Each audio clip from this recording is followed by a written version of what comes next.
very good afternoon to all of you. Today we will discuss one more important topic of the modern Indian history, and that is rise of revolutionary nationalism in India. India में क्रांति का दौर आता है. ठीक है, मैंने यह वर्ड बोला है राइज. ठीक है, इसका मतलब क्या है कि बेसिकली ये चीज उभर कर आती है, और कोई चीज उभर कर आ रही है, कोई चीज किसी चीज का राइज हो रहा है, तो उसके पीछे के कुछ सर्टेन रीजंस होते हैं, बहुत स्ट्रॉन्ग रीजंस होते हैं. ठीक है, तो यहां पर हम देखेंगे कि बेसिकली ये फिलॉसफी है क्या, है ना. रेवोल्यूशनरी फिलॉसफी, रेवोल्यूशनरी नेशनलिज्म, क्रांति का दौर, एक फिलॉसफी क्या है. तो ये एक पॉलिटिकल फिलॉसफी है जो इंडिया में ब्रिटिश राज को हथियारों के दम पे उखाड़ने की बात करती थी. हम ब्रिटिश राज को निकालेंगे वायलेंस करके, राइट. क्योंकि ब्रिटिश राज भी इंडिया में वायलेंस करने से पीछे नहीं रहा था. तो यहां पर कुछ यंग लोग पिक्चर में आते हैं और डिसाइड करते हैं कि हाँ, जैसे को तैसे वाला कंसेप्ट, टिट फॉर टैट, कि जैसा उन्होंने किया वैसा ही हम करेंगे. जिस तरीके से वो हमारे अगेंस्ट वेपन्स का यूज करते हैं, तो हम भी उनके अगेंस्ट वेपन्स का यूज करेंगे. बिकॉज ये जो लोग थे अब थक चुके थे मॉडरेट अप्रोच से, कि हम ब्रिटिश के पास जा रहे हैं, एप्लीकेशंस लगा रहे हैं, लिटिगेशंस कर रहे हैं. ठीक है, तो वो इनकी फिलॉसफी थी नहीं, इनकी फिलॉसफी टिट फॉर टैट की थी. ये रेवोल्यूशन की बात करते थे. ठीक है, तो यहां पर एक इंपॉर्टेंट फिगर पिक्चर में आते हैं, और ये है आपके बिपिन चंद्रपाल. ठीक है, आपने बिपिन चंद्रपाल का नाम तो खूब सुना होगा. जब आपका बंगाल में मूवमेंट होता है 1905 में, तो तब ये पिक्चर में आते हैं. लाल बाल and Pal, Lala Lajpat Rai, Bal Gangadhar Tilak and Bipin Chandrapal, he is Bipin Chandrapal. ठीक है, तो इन्हें बोला जाता है फादर ऑफ रेवोल्यूशनरी नेशनलिज्म. अब ये फादर ऑफ रेवोल्यूशनरी नेशनलिज्म क्यों माने जाते हैं, उसका मैं आपको रीजन बताता हूं. कि जब 1857 में, आपको पता है जब रिवॉल्ट हुआ था, सिपाही म्यूटिनी भी जिसे कहते हैं, तो उसके बाद जो ब्रिटिश अथॉरिटी थी वो हमेशा इस डर में रही कि ऐसा रिवॉल्ट दोबारा ना हो जाए.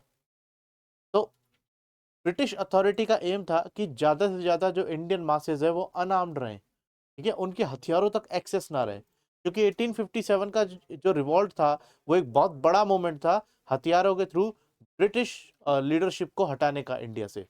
ठीक है, तो यहां पर ब्रिटिश अथॉरिटी आर्म्स एक्ट बनाती है 1878 में.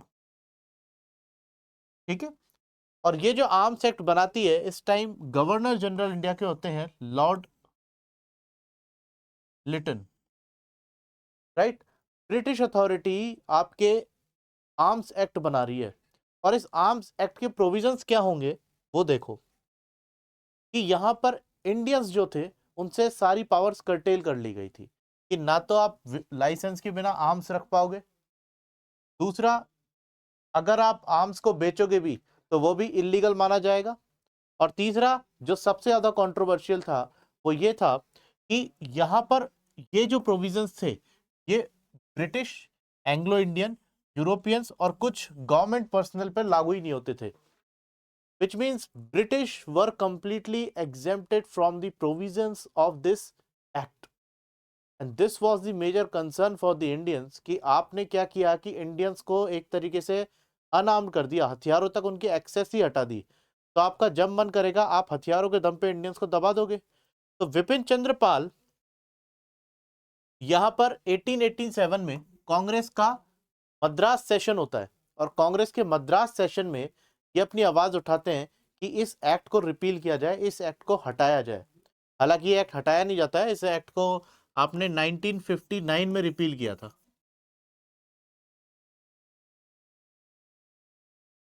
वो भी गवर्नमेंट ऑफ इंडिया ने. ठीक है, इसको 1959 तक रखा था, इसको हटा नहीं पाए थे. तो ऑब्वियसली ये एक्ट नहीं हटता है, तो इंडिया में एक माइंडसेट जो होगा वो एग्रेसिव हो जाएगा कि अगर ठीक है हथियार हमें एक्सेस नहीं मिल रही, तो हम और भी दूसरे तरीकों से हथियार लेंगे, but this time we will give a tough time to the British authority. तो यहां पर रेवोल्यूशनरी एक्टिविटीज पिक्चर में आने लग जाती हैं. ठीक है, तो ये तो था इसका बैकग्राउंड. अब यहाँ पे देखते हैं कि फेज इसके कौन कौन से थे, because when we study this topic all together, एक सिंगल चंक में आप इस टॉपिक को जब पढ़ते हैं तो उसको फेज वाइज पढ़ा जाता है. तो पहला फेज था वर्ल्ड वॉर वन से पहले, और दूसरा फेज था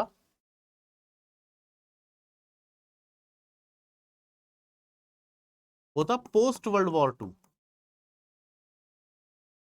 ठीक है, तो पहले फेज में हम कुछ रेवोल्यूशनरीज देखेंगे और दूसरे फेज के रेवोल्यूशनरीज अलग है। ठीक है, जैसे आपको बताता हूँ, भगत सिंह थे, चंद्रशेखर आजाद थे, राजगुरु थे, आपके सुखदेव थे, ये लोग सेकंड फेज में आते हैं। ठीक है, यहाँ पर हम फेज 1 की बात करेंगे। तो फेज 1 में बेसिकली किस तरीके से वो इवॉल्व होता है कि आप देखेंगे कि जो इंडियन यूथ है वो कंप्लीटली अब डिसअपॉइंट है। क्यों डिसअपॉइंट है? क्योंकि ये जो इंडियन यूथ है जो बेसिकली 1887 में कोई 18 का है, कोई 20 का है, कोई 16 का है, कोई 21 का है, तो ये जो यंग लड़के हैं और जो यंग लड़कियां हैं, ये बड़े हुए हैं तात्या टोपे की कहानियां सुनकर, ये बड़े हुए हैं लक्ष्मीबाई की कहानियां सुनकर, ये बड़े हुए हैं बेगम हजरत महल की कहानियां सुनकर, है ना। ये बेसिकली जो 1857 के जो रेवोल्यूशनरी हीरोज थे, जिन्होंने आर्म रिबेलियन के थ्रू ब्रिटिश अथॉरिटी को चैलेंज किया था, चुनौती दी थी, उनकी कहानी सुनकर बड़े बड़े हुए हैं। और इनका माइंडसेट ऐसा है कि ब्रिटिश अथॉरिटी के साथ यही होना चाहिए।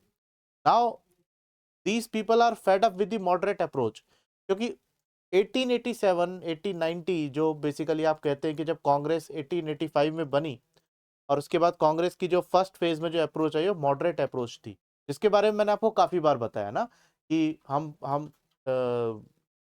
लिटिगेशंस करते हैं, हम एप्लीकेशंस लिखते हैं। ठीक है, तो यहां पर ये पहली चीज तो मॉडरेट अप्रोच से डिसअपॉइंट होते हैं।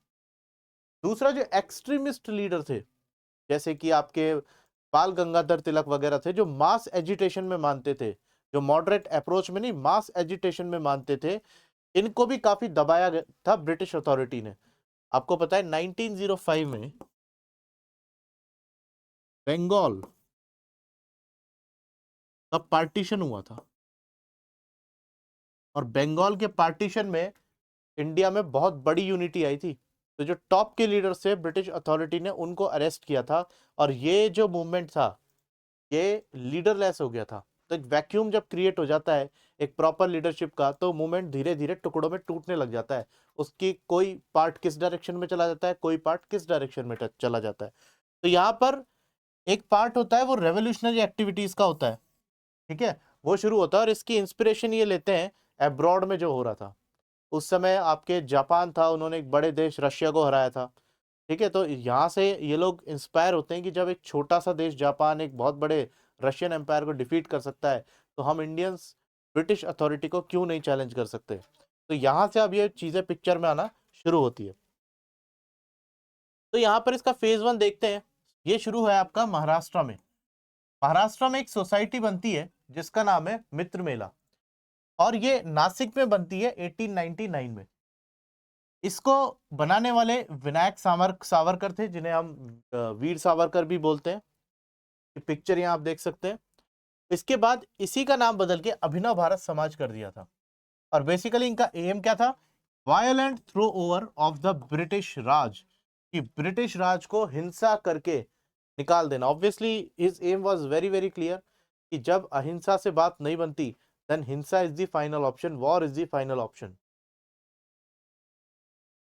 यहाँ पर सबसे जो नोटेबल यहाँ पर डेवलपमेंट्स होती है वो होती है नासिक मजिस्ट्रेट जैक्सन, उन्हें आप ये असैसिनेट कर देते हैं। Sorry for interruption, sorry for interruption.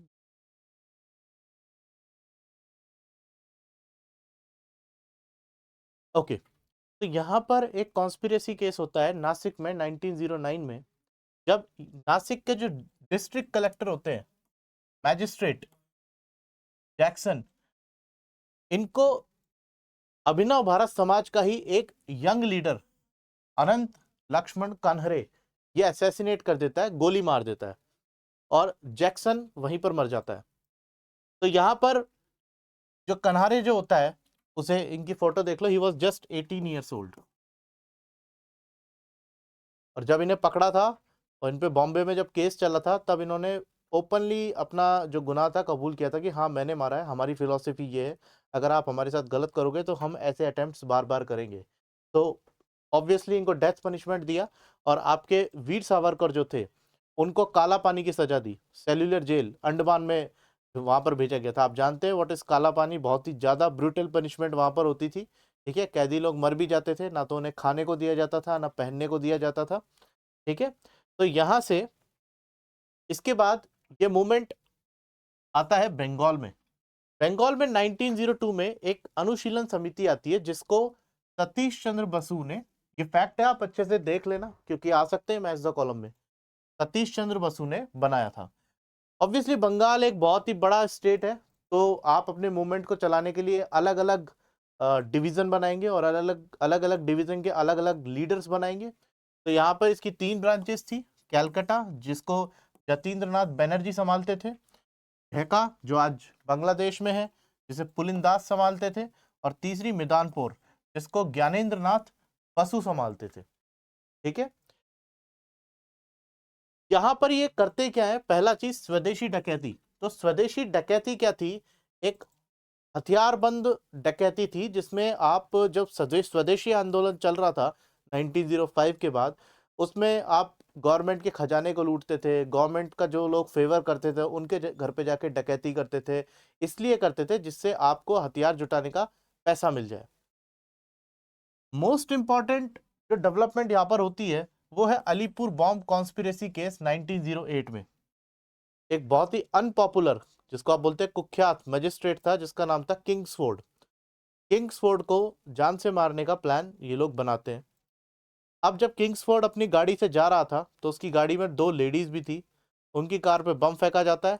Kingsford survive कर जाता है बट लेडीज जो होती है वो खत्म हो जाती हैं। ठीक है, और ये बम फेंकने वाले 2 लोग थे जिनका नाम था प्रफुल्ल चाकी एंड खुदीराम बोस। दोनों को फांसी की सजा हो जाती है। इसमें जो कॉन्स्पिरेटर्स थे आपके अनुशीलन समिति के, Satyendra Nath Bose and this Aurobindo Ghosh and Satyendra Nath Bose. I think Aurobindo Ghosh is missing from the slides, मैं लिख देता हूं अरबिंदो घोष।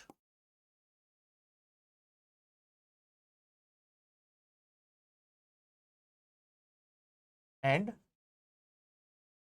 सत्येंद्र नाथ बोस। तो इन पर केस चलता है और इनका केस जो लड़ते हैं वो लड़ते हैं चितरंजन दास, सीआर दास। ठीक है, चितरंजन दास जो स्वराज पार्टी जिन्होंने बनाई थी उसके बारे में हम कभी फिर अच्छे से डिस्कस करेंगे।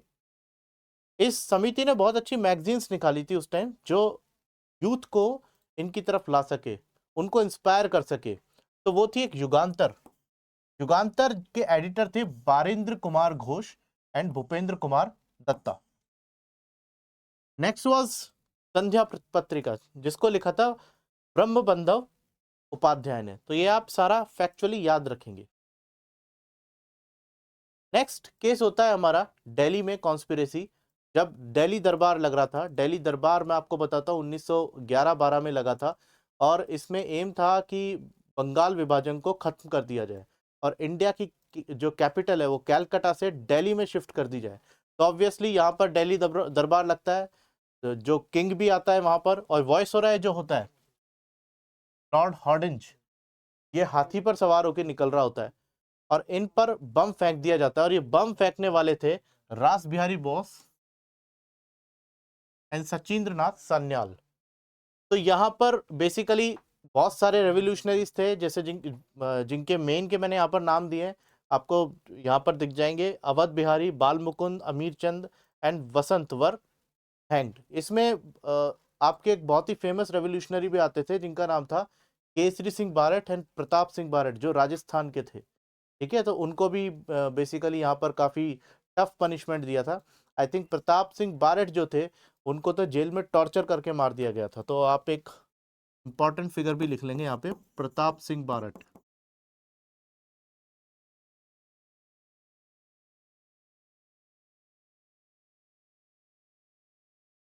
ठीक है, तो इस तरीके से फेज 1 चलता है यहाँ पर 1912 तक। अब 1912 के बाद 1914 से लेके 1918 तक वर्ल्ड वॉर 1 चलेगी। वर्ल्ड वॉर 1 में सारी एक्टिविटीज कंबाइन हो जाएगी, एक पार्टी बड़ी हरकत में आएगी जिसका नाम होगा गदर पार्टी। हम उसको सेपरेटली देखेंगे। और जब वर्ल्ड वॉर खत्म होने के बाद गांधी जी बेसिकली असहयोग आंदोलन लॉन्च करेंगे, क्योंकि वर्ल्ड वॉर 1 में इंडिया को सेल्फ रूल देने की बात की गई थी उसके बाद। और जब ब्रिटिश अपने वादे से मुकर जाते हैं और जब गांधी जी अपना मूवमेंट छोड़ देते हैं 1921 में, जो मैंने आपको कल बताया था जब पीक पे था असहयोग आंदोलन, उसके बाद phase 2 of revolutionary nationalism start हो जाता है, जिसमें हमारे भगत सिंह, राजगुरु, सुखदेव, हमारे चंद्रशेखर आजाद, ये लोग आते हैं। ठीक है, बटुकेश्वर दत्त, ये लोग पिक्चर में आते हैं। तो फेज 2 स्टार्ट होता है। एक चीज याद रखना, फेज 1 और फेज 2 इन्होंने तय नहीं किए थे, ये तो हिस्टोरियंस ने हमें बताया। ठीक है, जब क्रांति जो रेवोल्यूशन था वो तब ही इंडिया में आया है जब इंडिया में कोई मास लीडर नहीं था। ठीक है, कोई बड़ा लीडर नहीं था। आप देखो कि जब 1857 के बाद कोई बड़े लीडर नहीं रहे और जब आर्म्स एक्ट आ गया, एक तो तब आता है, दूसरा तब आता है जब 1905 में टॉप के लीडर लाल, बाल और पाल, उनको जेल में डाल दिया जाता है, ये वो सीन आता है। और तीसरा सीन तब आता है जब गांधी जी को जेल हो जाती है 1921 में और रेवोल्यूशनरी एक्टिविटीज का फेज 2 स्टार्ट होता है। तो इसको आप अच्छे से पढ़ोगे। मैं आपको सजेस्ट करूंगा कि एक बार आप जो आपकी टेक्स्ट बुक्स हैं, जिस भी बुक से आप पढ़ रहे हैं, उनसे एक बार इसको रीड और करें, आपको बहुत इजीली वो चीज़ अब समझ में आ जाएगी। And for more such updates, stay tuned.